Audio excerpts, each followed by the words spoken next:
Hello judges, we're with the Riverwalk Academy BPA chapter, and today I'll be presenting our slideshow on the podcast production team. So my name is Jackson Scarborough, and the main things I contributed to were designing the podcast cover art, and I also created the topics and the segments that we used on the podcast, and I researched those segments. Now let's meet the rest of the team. My name is Dylan Hawkins, and my main role in the group was to be the lead editor, but I also helped Jackson and Gabe with the research and provided the microphone we used for the podcast. My name is Gabe Foster. I was the lead podcast filmer, and I helped research the topics. I also helped Dylan edit the video. Development. So this is our 2-week step-by-step process on which we brainstormed, which all three of us also contributed in. We researched our topics, we prepped for the filming and also the script, we filmed the podcast video, we edited the podcast video, and then finally we revised everything that we put together. So these were the beginning stages of our process, and so the first thing was topic discussion. There's many topics we could choose from, but in the end we chose 3 topics so we could each have one that we could discuss, and they included how social media affects trends, how social media affects music, and how social media affects politics. And so after we chose these topics, we divide them up one each, and then we each research these topics. And finally, once we put all the research together, we created an outline that we could use during the podcast.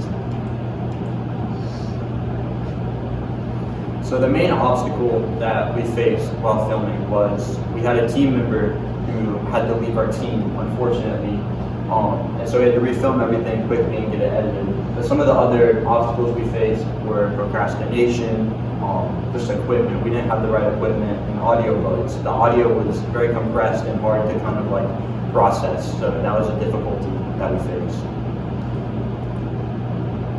Design. So in order for us to maximize podcast efficiency, we used the right tone of voice, we used episode structure based on other podcasts, audience appeal, and finally, podcast branding.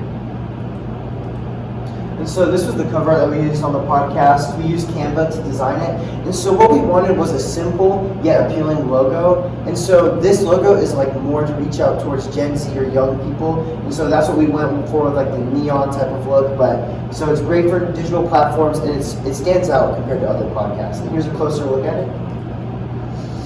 And so this is the technology that we used. So firstly, to film the podcast, we used the iPhone 15 Pro Max paired with a tripod. Next, we used a Yeti microphone to record the audio that we could then edit later. We used a USB drive, and this was used to record it and transfer it to other laptops. And finally, we used a ring light to illuminate our faces during the recording. For editing, we used Adobe Rush to edit it, and that was mainly for music, transitions, and splicing. And for the intro, we animated the intro. We used Canva to do the animations. And then for the audio, which we faced a lot of issues with, we used Audacity to enhance it and really just remove a lot of the background noise, help with compression, and a lot like the small errors that were present. Now let's talk about the impact. So our main demographic, our target audience, is teenagers / young minds, of course. And then finally, adults interested in current social media issues like politics or maybe even music. And these are the resources we used. Thank you. Do you have any questions?